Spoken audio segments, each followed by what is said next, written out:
The dangers of misplaced optimism, The Hindu.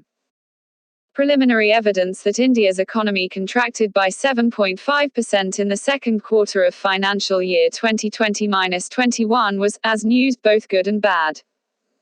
Good because that figure is far lower than the 23.9% contraction registered in the first quarter of this financial year. Bad because a 7.5% second quarter contraction is high both in itself and when compared with most similarly placed countries. The figure signals that the substantial relaxation of lockdown restrictions during that quarter has not ensured automatic recovery. The government, however, sticks with its recovery hype. It has chosen to focus on the unsurprising evidence that GDP rose sharply, by 23%, between the first quarter, when the national lockdown following the pandemic was severe, and the second when restrictions were substantially lifted. Based on that evidence, the Finance Ministry's monthly economic report, for November, speaks of a V-shaped recovery reflective of the resilience and robustness of the Indian economy. The danger is that such optimism would provide the justification to avoid adoption of the measures crucially needed to pull the economy out of recession. Shun fiscal conservatism. Lockdowns limit production and result in a rundown of inventories. They also adversely affect employment, income and demand. When lockdowns are relaxed, therefore, production must rise, not just to meet demands backed by the available purchasing power but also to restore inventories to normal levels across the distribution chain. Once the latter is done, however, demand must return to and rise above pre-crisis levels for production to recover and grow. With the lockdown-induced adverse effects on demand of the loss of jobs and livelihoods, the increased indebtedness and the bankruptcies precipitated by the crisis bound to be felt well after restrictions are relaxed, the tasks of providing safety nets, reviving employment and spurring demand become crucial. Since the market cannot deliver on those fronts, state action facilitated by substantially enhanced expenditure is crucial. And since government revenues shrink during a recession, that expenditure has to be funded by borrowing. This is no time for fiscal conservatism, as governments across the world have come to accept. GDP movements. It is in this light that the granular evidence on GDP movements must be read, with the caveat that these are preliminary estimates based on limited information.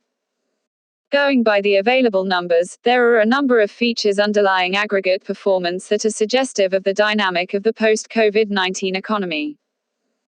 To start with, while the decline in private final consumption expenditure at constant prices, which accounts for 56% of GDP, has come down from -27% in the first quarter, relative to the corresponding quarter of the previous year, to -11% in the second, it still remains high.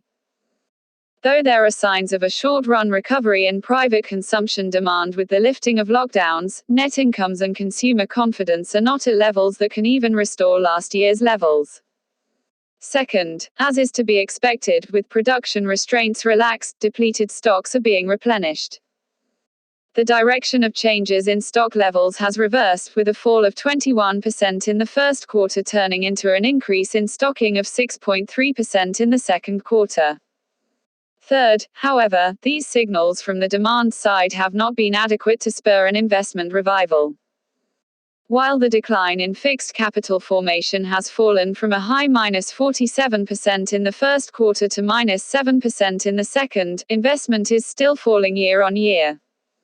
These are all signs of an economy that is severely demand-constrained, requiring a significant step up in government expenditure. Impact on states. However, the government, in Delhi, has not just chosen to hold back on its own spending but is adopting a stance that would squeeze expenditure at the state level as well.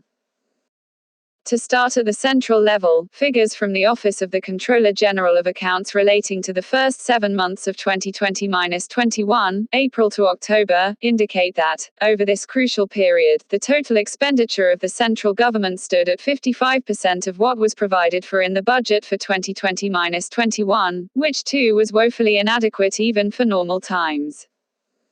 In fact, in a non-COVID-19 year, 2019-20, the ratio of actual spending by the central government over April-October relative to that budgeted figure was a higher 59%.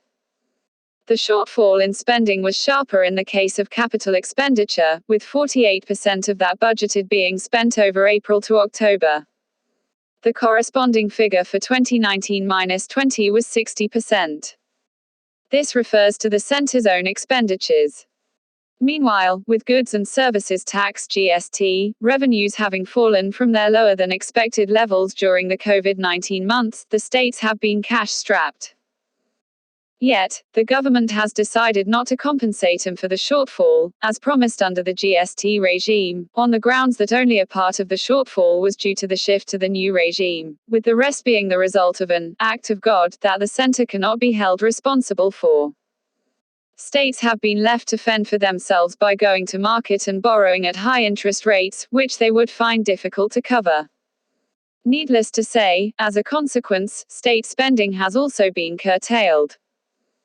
Allocations for welfare. The net result of this voluntary and enforced fiscal conservatism in the middle of a pandemic, which calls for hugely enhanced spending, is visible in the GDP figures. Government final consumption expenditure, which rose by 10% in the first half of 2019-20, relative to the corresponding period of the previous year, declined by 4% in the first half of 2020-21, when it should have been rising. This is because, after a half-hearted stimulus in the first quarter, that raised government consumption expenditure by a modest 16%, that expenditure fell by as much as 22% in the second quarter. This trend suggests that allocations for welfare expenditures, ranging from subsidized food to minimal guaranteed employment, needed to support those whose livelihoods have been devastated by the pandemic, would be reduced over time. As collateral damage, this frugality in a time of crisis is likely to prolong the recession, which could intensify as stocks are replenished and demand from those whom the government no longer supports despite loss of earning and heightened indebtedness, shrinks. Also read, not just pent-up. A possible explanation. The rationale that underlies this privileging of fiscal conservatism over growth and, more importantly, welfare, is nowhere explained. But there are signs of where it possibly comes from. This is a government that chose to push through regressive labor codes and farm bills in the midst of a pandemic. It is a government which sees not an opportunity to tax when incomes and wealth of the super-rich explode during pandemic times, but a cause to celebrate India's ability to ease the doing of business and generate its own billionaires. It is, in sum, unabashedly neoliberal, possibly in the mistaken belief that, COVID-19 notwithstanding, such reform would deliver a robust and resilient economy. That possibly explains the optimism that a V-shaped recovery is imminent, and that optimism, in turn, would justify the view that fiscal conservatism pays. It does not, as time would tell. C.P. Chandrasekhar is former professor at the Center for Economic Studies and Planning, Jawaharlal Nehru University, New Delhi.